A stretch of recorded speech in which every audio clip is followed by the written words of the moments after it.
Welcome to the Merchant Corner. Hi. I'm Ben, this is Warden. We're here to talk to you about our second video of the Merchant Corner series, brought to you by MTG Dungeon Northwest. Yeah. So this video, we're going to be talking about a topic that everybody's super excited about. Shipping! Yes! Shipping! Oh! Shipping! Like driving the thing that goes through the water on the Ixalan plains. Oh, I thought about putting two characters that weren't together. This is terrible now. Hey! So sad. Alright, anyway, so yeah, we're going to be talking about shipping on TCG Player and the kinds of things you have to deal with, such as costs of shipping, what we figured out works for us as the minimum price that we can list any given card at on our website through TCG Player. We're also going to touch on the TCG recommended shipping methods, what we took away from those, and what we do and don't do on those recommendations. Okay, cool. So you want to just go ahead and dive into this exciting topic that you know that you want to talk about? So much. I'm so excited. I've been waiting like years for this. You don't even know. So as you know, as we mentioned, TCG Player does have recommendations on how to approach shipping your cards. So their biggest recommendation is that you ship everything in a protected card case and in a mail bubbler. For those of you who are not familiar with cost, mail bubblers typically will cost you anywhere from $1 to $3. Just for the bubblers themselves? Just for the bubblers themselves. An individual bubbler? Yes. Okay. An individual bubbler will cost you between $1 and $3 depending on where you go. That's not very exciting to hear. That's not. So I said, like, we're going to talk about it. You don't have to follow TCG Player's recommendation for that because that is going to sink your shipping costs so much. They do recommend any orders over $20 include tracking delivery confirmation. They require it for anything above $50. Anything above $250 must be shipped with signature confirmation. Mm-hmm. So if you're selling some higher end cards, you do need to be aware of the extra shipping cost that you will be incurring for those cards. Or if you're shipping anything of value of 250 plus, like special sealed promotional products, for example, they can range pretty high, like San Diego Comic-Con sealed Planeswalker sets. It's a great example. Yeah. So those you have to be aware of. Those will cut into your profit lines, and something you should be aware of when you're listing things of the TCG Player specific requirements for shipping those. For the most part, we ship in what is called PWE, which is a plain white envelope. There we go. So we personally ship cards with tracking at less than the required TCG Player. I believe if a card's above 38, for us personally, we put tracking on it for our own personal assurance to make sure that card gets to where it's going and was delivered to the correct place. Mm-hmm. So our shipping costs, personally, as of May 22nd, 2020, we pay 55 cents for stamps. We pay roughly 6.5 cents per top loader, which, for those of you who don't know, is the plastic hard case. We pay roughly half a cent for the soft clear sleeves, and then we pay 3 cents per PWE, also known as plain white envelope, for a total of 65 cents. TCG Player, for any order under $5, charges the buyer 78 cents. So if your order is, let's say, $4, they're going to charge you $4 plus 78 cents shipping. Mm-hmm. If your order is $5, TCG Player doesn't charge you shipping. That then goes on to the seller. If the seller has any shipping fees, like if the seller charges $1 for shipping, then that is added on to the $5 order. With that, TCG Player also has the fees, obviously, which is 10.25% to TCG Player, and 2.5% plus 30 cents per transaction to PayPal.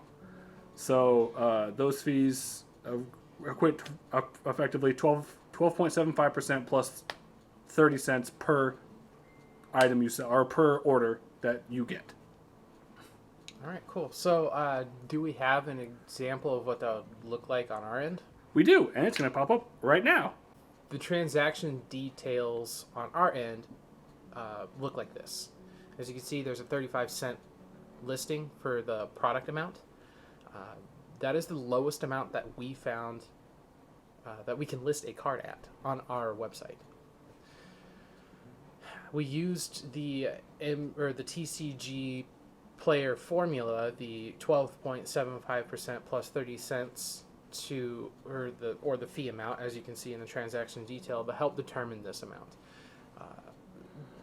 How I did it was I ended up just plugging in numbers ranging from 10 cents to 35 cents and just doing the repetitious math over and over again. And I found that the range of 28 cents to 33 cents with the TCG player fee, we literally break even. That's a break-even point. That range is a break-even point for us. We make no money on that. So we're just literally spending our time selling those orders to the customers if they purchase just a 35-cent number.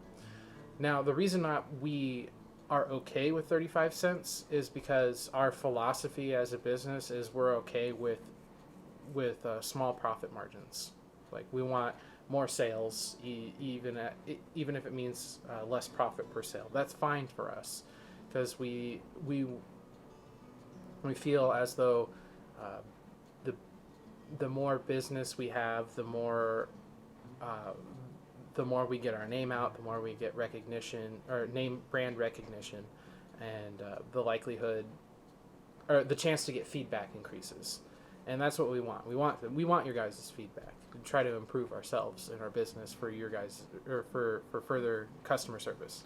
Also, repeat business. We've seen a good uptick in that as well when we're having things like this, that we promptly send out cards that are cheap like this. People get them within, the 3 or 4 days of shipping. They're like, oh, hey, these guys are on top of it, and they end up usually getting more orders from us. Mm-hmm. Yeah. Now, with the number crunching that I've done, 35 cents, we make like 2 or 3 cents per order. That's not much. That's fine. And we're okay with that for the reasons that we just mentioned. But another reason why it's there is the idea of impulse buy. So an example of this is, let's say somebody's shopping on our website for Goblin stuff, and we have some Goblin stuff like Krenko Mob Boss, for example. Yep. But there are some cards that they really can't find on other websites, or don't want to pay the enormous amount of shipping from another site to get that one card from. Now, a card like, let's say, Goblin Matron from Modern Horizons is inherently worth less than 35 cents. That's known.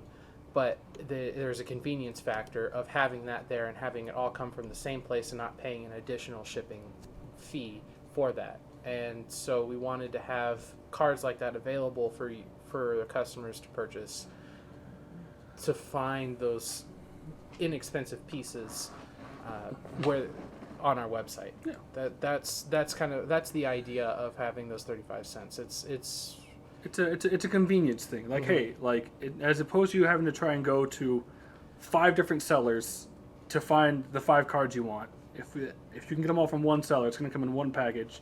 You're going to pay a little more per card, but overall it's going to save you, because 78 cents shipping per other seller. Mm-hmm. And since we're okay with making such little profit on our turnover, or on our sales, having 35 cents, if somebody came and just bought that card individually, we're just happy to have the opportunity to have more business and our name out there, and we're willing to only have a 3 cent profit on that card to do so. So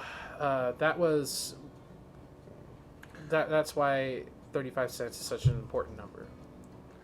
Obviously, for those of you who are wanting to start your TCG player business, figuring out what your shipping cost is and figuring out what the minimum you can list cards for is going to be a huge thing. Yeah. As you saw from our previous video, when we first started, we made some blunders, and we learned very quickly from them. Hopefully, you guys don't make the same ones. Right. Well, this finishes the second video of the Merchant Corners series. If you've made it this far, thank you so much for tuning in. I know shipping is an exciting topic that everybody wants to hear about, but that's some information that we felt that was refined from our experiences. Yes.